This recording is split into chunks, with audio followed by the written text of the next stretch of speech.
Hello, I'm Bill Monroe, and welcome to episode 95 of 2 Minute Talk Tips. This week's tip comes to us from special guest George Hendley. Look them in the eye. Another way to say that is good eye. 2 Minute Talk Tips is a proud production of the Currently Speaking Podcast Network. Having a conversation with one other person, if you're looking at the ceiling or looking at the floor or looking over at the wall and not looking directly at the person, then you're going to feel very uncomfortable over a period of time. But if you really look at that person for a good 4, 5, 6 seconds and do what I call eye connection, not eye contact. Eye contact you can do in a half a second or a second, but that doesn't really make the connection.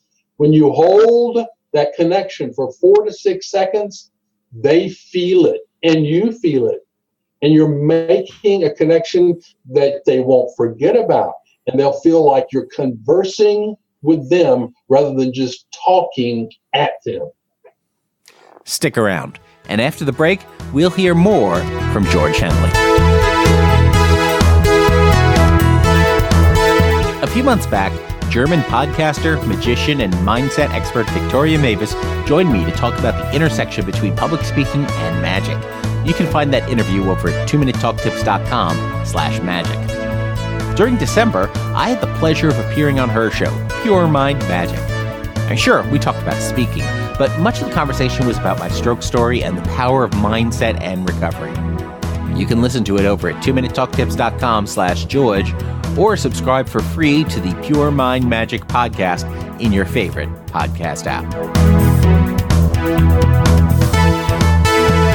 George Hendley has had and continues to have a tremendous career as a speaker and coach. In the conversation this week, George and I talk about the importance of practice and the importance of a personal relationship between the speaker and their audience. Despite the tremendous changes in technologies we've seen over the last 10, 15, 20 years, there are still some things that technology can't quite replace. George founded George Hendley Presentations, a training, coaching, consulting firm in 1992. His first 19 years was focused primarily on serving corporate clients from coast to coast. From 97 until 2003, he delivered the Ziglar Effective Business Presentations course over 20 times during a 6-year period. You know, a little side note here. One of my favorite things about Zig Ziglar's content that has stuck with me is the fact that he never called his alarm clock an alarm clock. It was an opportunity clock, because you want to start the day not with an alarm, but with an opportunity. Anyway, back to talking about George. George was also in the Dallas Toastmasters Club for over 3 years and achieved the Certified Toastmasters recognition. He's had an active leadership role in the American Society for Training and Development, or the ASTD, for over 20 years. He was a member of the National Speakers Association for 10 years and the International Coach Federation for 5 years, and has held numerous leadership positions in both organizations on the local level. He's been an adjunct college teacher for 5 different courses over a period of 10 years. He continues to enjoy speaking in church events and on mission trips abroad for more than 40 years now. During the past 26 years, George has authored over 150 articles on a variety of important topics. Those topics include presentation skills, listening, leadership, and understanding body language as a form of communication. He posts frequent tips and insights on his Speakers Academy Facebook and LinkedIn pages that are clear, brief, and practical. His zeal for learning and his desire to teach and mentor others makes him a passionate, enthusiastic, and competent presenter. So now, let's meet George. So George, thank you so much for joining us here on 2 Minute Talk Tips this week. Thank you, Bill. So I'm excited to be here with you. Quite a background as a speaker and now as a trainer. And a lot of that stuff doesn't just appear in a vacuum. So when was it that you first realized you liked being on stage? I'm not sure that I ever had a dawning realization. It was suddenly, though, I guess when I was in college and thinking about what went after college and where I was going to go career-wise, that I began to recognize I needed to start developing a little bit more confidence and competence on the platform. So in my student teaching, my senior year, I began to recognize, okay, I kind of like this. This could be fun.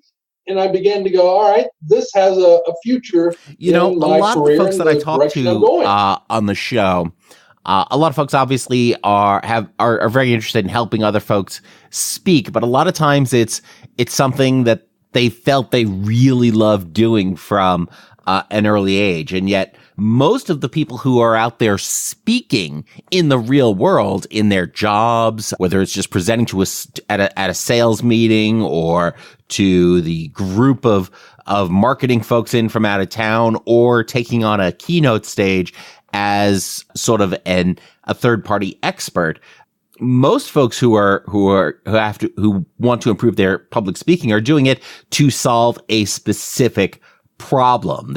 It's as a very tactical tool. And it sounds like that was sort of your approach as well. You realized you needed to add this extra tool to your kit of skills that you could bring into the real world.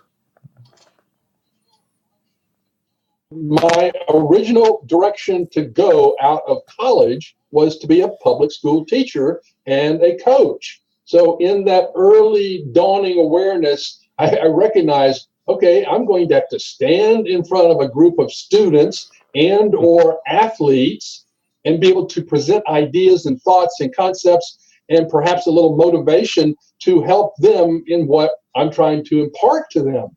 So in that early awareness, I began to recognize this is something that's important for me. I need to begin to build a comfort level with it. Do I still get a little bit antsy, a little bit of the butterfly movement in my stomach from time to time? I sure do. But I've learned over these decades that I've been doing it, that if I open my mouth and nothing comes out, as in a butterfly, then I'm ready to start speaking, and maybe some good things can start rolling out, one syllable. So you really jumped in with some of the toughest audiences out there, kids in public school and the athletes. I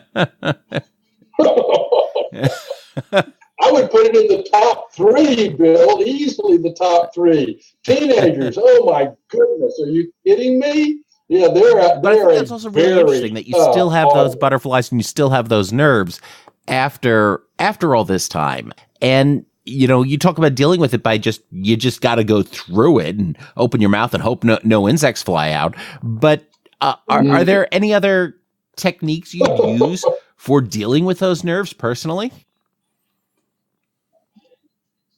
I have a bag of tricks, so to speak. I mean, as I'm walking into a party, as an example, and we're meeting sometimes people we don't know or don't know well, but my way of understanding how to make that connection is I take the initiative.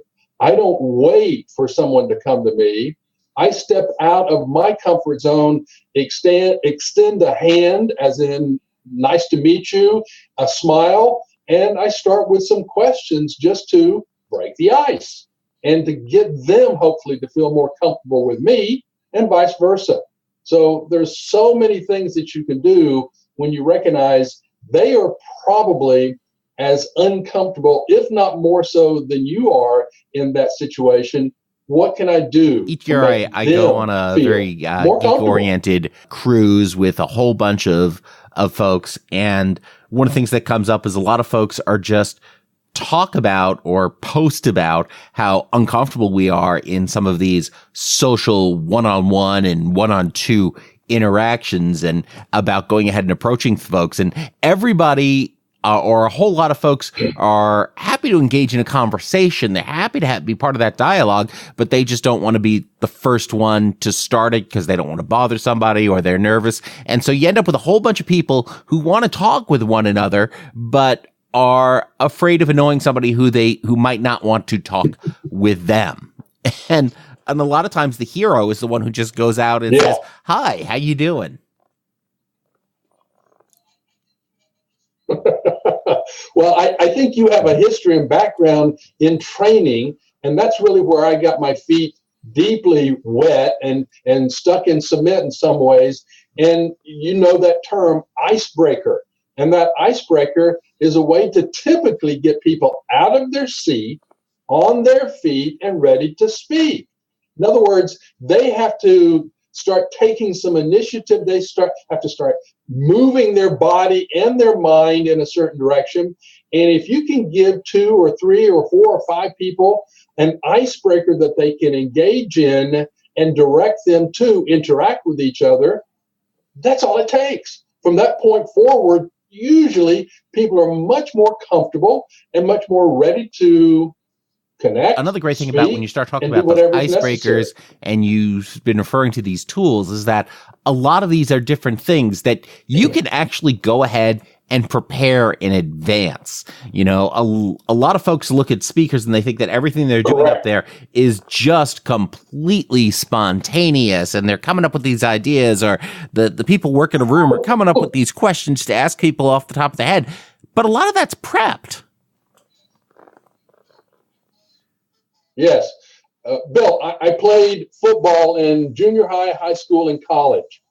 And those plays are drawn up on the chalkboard or a whiteboard or in the playbook, and you review them in that form first, but then you practice and practice and practice that play or plays over and over and over again under a variety of conditions, so that when it comes truly game time, you're ready to perform.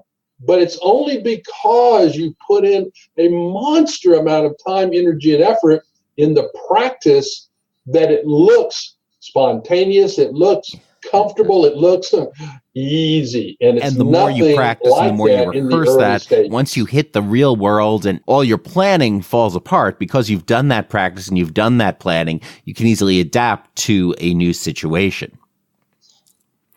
So, you know, obviously here we're talking about a lot of this prep work and in football and preparing these tools. You've been doing this for a very, very long time.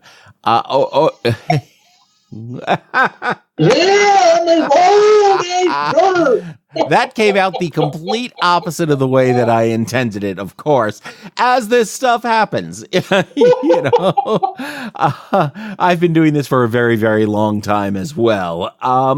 So over that time, has your process of rehearsal and prep changed as you've gained more experience?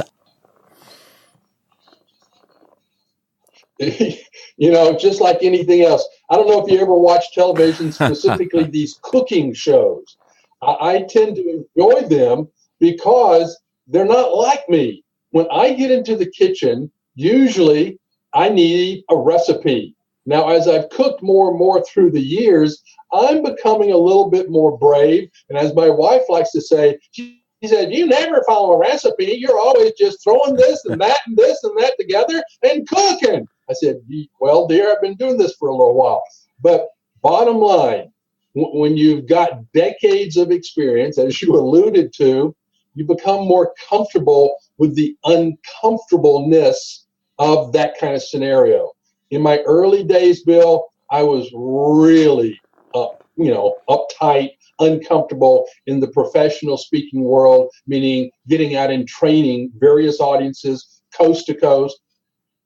But as I did it and did it and did it, and I had so many different scenarios and locations and environments to do it in, I just learned, okay, it's the same basic stuff over and over again with a little tweak here, a little change there, a little modification here. And yet it's still, I'm speaking to people. I'm not speaking to cows or goats or horses. So I've got the same kind of audience that I typically have. And I've got the same basic communication skills that I'm putting to use. And I think that analogy to cooking shows is really, really key here for a couple of reasons. I have spent way too much time watching Food Network. It's probably responsible for a good 30 pounds around the middle here. But well, those folks who are being brave and who are throwing stuff in and who are doing all this crazy stuff are doing that because they've done the work over their years and their decades of experience. That is exactly the case. Yes. Yeah. They've got their practice and they're comfortable. You don't see them break out a recipe book. It's all in their heads. And that's what's astounding to me. but that is their love. That's their life. That's what they live day in and day out. And so, and the only way you get to second nature is by doing it more and doing the work. Over time, we've seen lot of technology changes over the last 15, 20 years. We've seen changes in the ways that people get their information, changes in the roles of conferences and trade shows, and even just internal company meetings over the last 10, 20 years. What changes have you seen in speakers in that time? Well, changes in speakers basically are that they have to become more aware of technology. They have to become aware that they need to show a comfort level with technology. They have to also show a comfort level in light of the kinds of ways that they're going to connect with their audience, whether it's face-to-face or like what you and I are doing right now over the phone. Well, technically, it's with Zoom technology. And if they don't have that comfort level, then they're going to be left in the dust. So it's not something that I'm, as a whole, that comfortable with, but I see myself, if I'm going to stay in this arena for another 6, 8, 10, 12, 15 years, and I hope to, I've got to stay current. I've got to be able to speak some of the language of technology and be able to then relate to my audiences that are out there. As an example, Bill, I recognize that more and more of the people in my age group, I'm a baby boomer, they're coasting towards retirement. And the baby boomers are leaving the workforce in droves right now. There are some who are hanging on forever. But the new generations of Gen X and millennials are coming into play. And it's especially the millennials that are changing the pace and face of business today. And they're doing it because of their comfort and love for, and I even say at times, addiction with technology. I'm picking up this little thing in my hand right now. We know it as a smartphone. They know it as their everything. And they sleep with it, they eat with it, they run to the bathroom with it, and they're on it, it seems, 24/7, 365. Now, I like to say in my training sessions, turn your phones off until we go on break, and therefore you're able to watch me, listen to me, think about what I'm saying, and really put your focus where it needs to be, which is right here with me right now. The bottom line, again, the millennials and even a lot of the Gen X group, they know and believe technology is the future, and I'm not denying that, but we still have this skill called connection, and most of that's done via good speaking. What's also interesting about that too is that as the technology has evolved, we're sort of coming full circle back to the importance of good speaking skills, where, yeah, I mean, for the early part of this century, it was all about typing and texting and working the keyboard. But now what we're doing with podcasting, what is becoming more and more common with the vlogs that are growing in popularity, YouTube Live, Facebook Live, and all of this, it's still about getting up in front of a group of people and making that face to many or even face to face connection in many cases. You're right. You're absolutely right. And that will never go away, because we need each other. We need to be able to look at each other, communicate directly with each other, again, one-on-one, one-on-two, one-on-20, and we need to be able to make sure that our message is not just leaving our mouth, but it's really titillating their brain cells. It's really grabbing their attention. It's really sinking into the recesses of their gray matter and making them think and potentially even then act. And that's what it's ultimately all about. It's all about that message, and it's all about driving folks to take a particular action. That's the whole reason we get up on stage.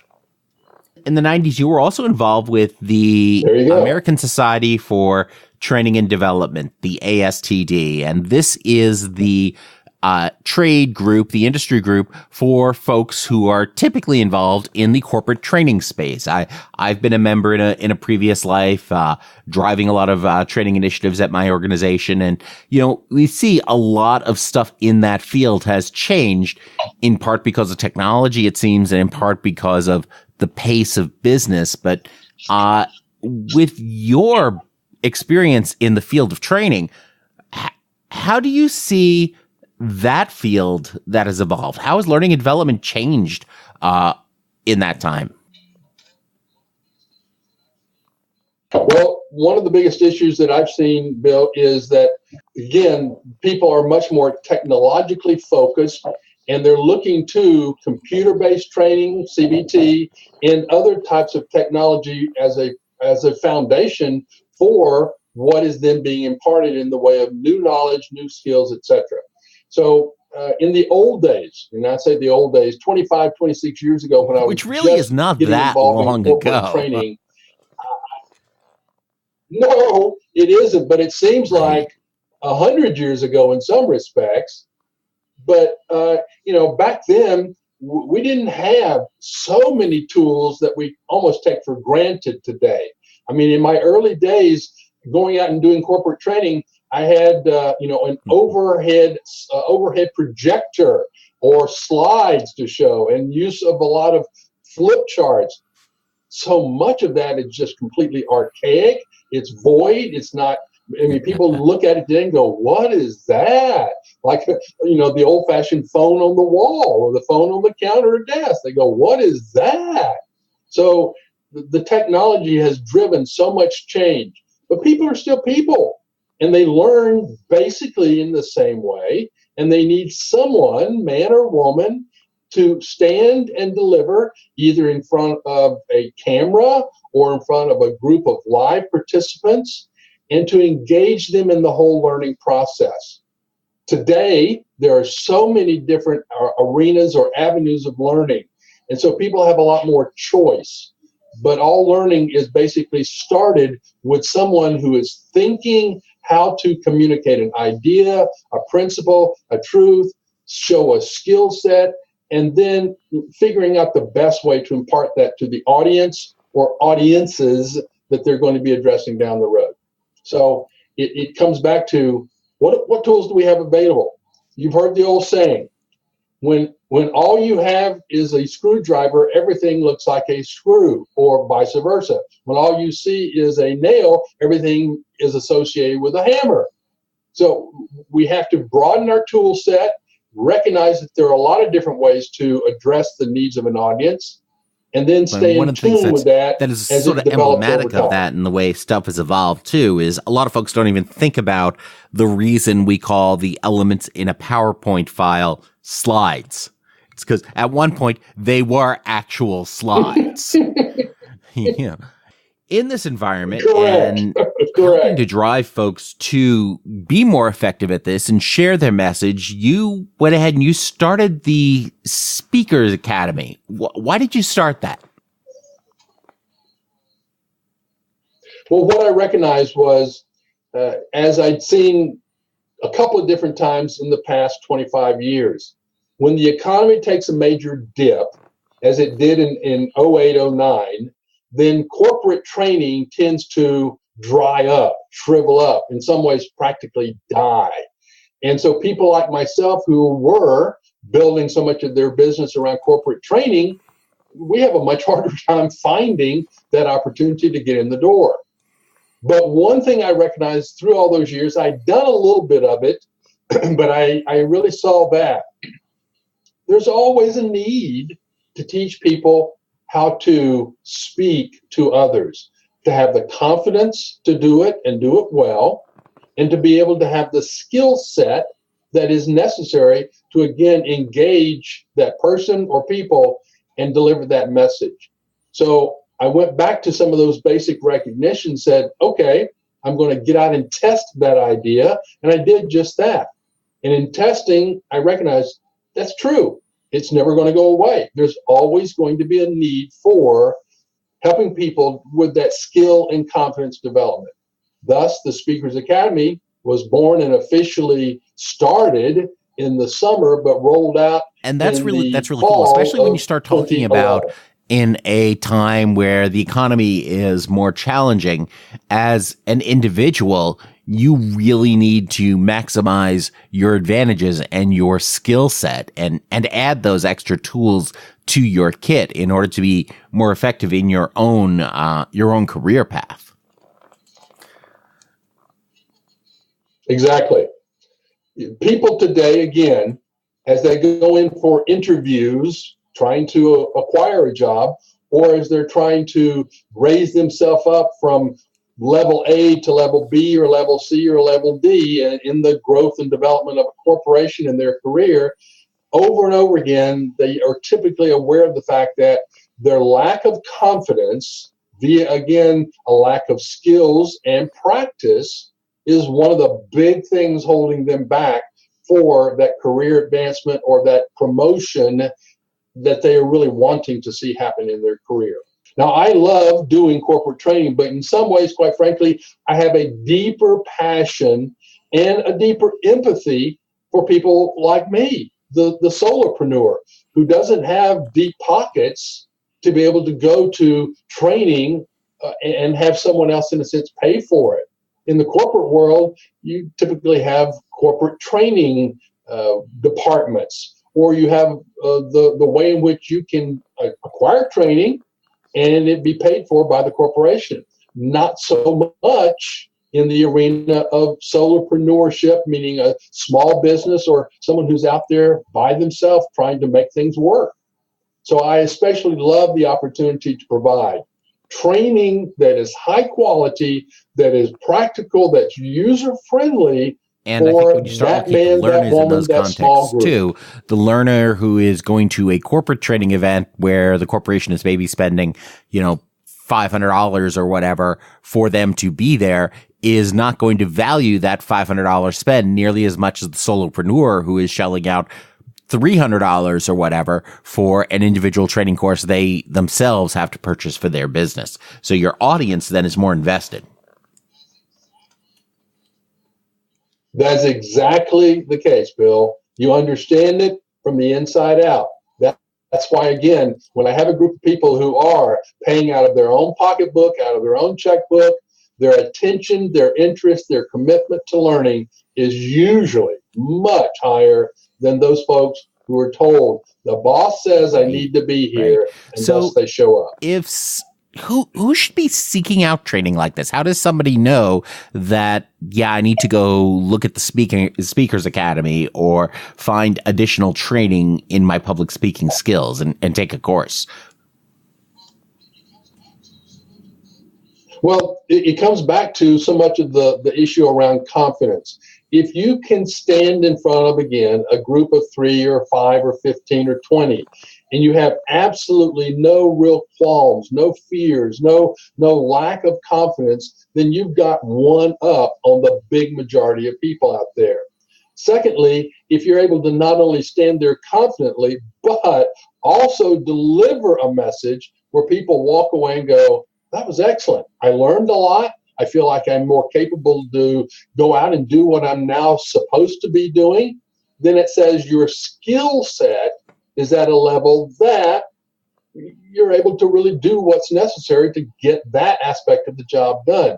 But if you're lacking in confidence, if you're lacking in the skills necessary, then it's time to think, this should be part of my own personal or professional development. And those are skills that you want to learn when you are taking a course to learn them, not necessarily the skills you want to learn by being in front of that potential client.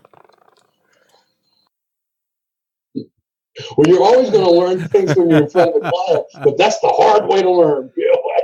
That's the hard way. That's the school of hard knocks. So and that's not exactly where you want to start. Some of the biggest mistakes that new speakers are making? They're not really putting in the time in the practice arena. And by that, I mean, you know and I know, every single day when we're having a conversation with one other person, face-to-face, on the phone, via video, you can be practicing your skills. I talk about the 3 V's in a good delivery. And those 3 V's are the visual, the vocal, and the verbal. And if you're speaking to one person or 5 or 15 or 50, you can practice the 11 core skills under those 3 V's and get better and better and better. I noticed a number of the different podcasts you've done in the past. You have people who talk about so many different aspects of the presentation delivery, and they're all important. But if you're not really seeing a simple list to look at and consider, and you're not doing the video work, meaning putting yourself on video to see how do you look, how do you sound, did you put that in front of people in a way that they can hear and understand that, then you're doing a disservice to yourself and to your audience. In the professional ranks of athletes, they grade player by player, play by play. If you're on the offensive line, they run those films over and over and over, and they watch every single play. They know whether or not you're supposed to be doing 33 XYZ or 44 ABC. And they can tell, are you doing your block proficiently? And they grade that. So they are looking very accurately and very distinguished in a very distinguished way to see how well are you doing what you say or supposed to be doing. And if we're not doing that kind of work with ourselves, gosh, we're not going to improve, or at least we're not going to improve much. And we're again going to be finding ourselves on the outs looking in rather than on the inside or on the stage. That where is, we want to of be course, it's a lot of work. world. It's a lot of prep. When somebody says to you, I don't have time to do all that work. I don't have time to do all that rehearsal. I've got all these other deadlines. I've got all this other stuff going on. What do you say to them? It comes back to recognizing today I can work on this specific skill. As an example, today I can work on eye connection, or today I can work on the pause, or today I can work on making sure I remove filler and fluff. And it's what I call the Ben Franklin method. Ben Franklin had 13 different virtues that he day in and day out tested himself on and did his own personal accountability records for. And by way of doing that, one virtue a day for a solid week, he was able to go through all 13 virtues 4 times a year. He didn't just look at only one, but he especially focused on one that day or that week. Then he would do a broader brush stroke and see how well he did on the other 12. But if we're not doing that kind of accountability issues and we're not really thinking about how did we sound? How did I look? I mean, as an example, you're going to go over with a fine-tooth comb this audio that we're putting together right now. If there are blips that need to be removed, you probably remove them. But it's all about, again, testing and refining constantly to see, am I on the money? Am I doing what I need to do? And am I doing it in a way that I can do a review? That's one of those keys. It sounds like it's day. Not that you have to spend 10 hours the day before your talk to do all your rehearsal and all your prep work. If you're doing that 15 minutes a day for those skills, if you're blocking that hour 3 weeks in advance to do some research and do all of this, it blocking out an hour 2 weeks from now to work on something 6 weeks from now, that's easy to do. A lot easier than planning 6 to 8 hours in one shot to try and get everything done. Yeah, exactly. Those people who are in the fitness arena, what they've really begun to recognize, Bill, very simply is this. You can do a very high intensity workout in 15 minutes or less. And in 15 minutes, you can have your pulse racing, your body sweating, and get an incredibly good workout that is cumulatively going to change you down to the core of your being over a period of time. And it works. And that's the simplicity of it. And that's how much of an investment that's needed on a regular basis. 15 minutes a day. Can anybody do that? I would venture to say, just like anybody can take yes. 2 minutes a week to become a more effective public speaker. So if folks want to know more about you and what you're up to, where should they go? Well, there's a bunch of different places they can go, but give it to you straight. There is the Speakers Academy out at Facebook. There is www.thespeakersacademy.com on the web. And of course, I do have a LinkedIn profile where they can find me personally, look at what people say about me there. Most of the comments are rather nice, by the way. But they can see what I do because I make regular posts at least 2 or 3 or 4 times a day, both on Facebook as well as on LinkedIn and Google+. I'm all over the place. I want to make sure people can find me easily and get a tip. Free, easy, quick. My tips are not lengthy. They're short. Awesome. And we'll also have all those links over at 2minutetalktips.com/George. So George, this has been fantastic. Thank you so much for joining us this week. Thank you, Bill. It's been my pleasure. And I really hope that what you and I have talked about will provide value, because that's always what I'm thinking about is how can I provide the best value in the shortest amount of time so that they can go out and do something I really like how George emphasizes the importance of practice and connecting with your audience beyond the sheer logic of your story. So what's your big takeaway from George's discussion? Let us know in the comments over at 2minutetalktips.com/George. Check out the Speakers Academy at thespeakersacademy.com, or just head on over to 2minutetalktips.com/George for that and all the links George mentioned. Share this episode with a friend, colleague, or relative with the link 2minutetalktips.com/George. Make strong eye connections with your audience. And of course, as always, don't get best, get better. Thanks a lot. I'm Bill Monroe, and I'll talk to you next week.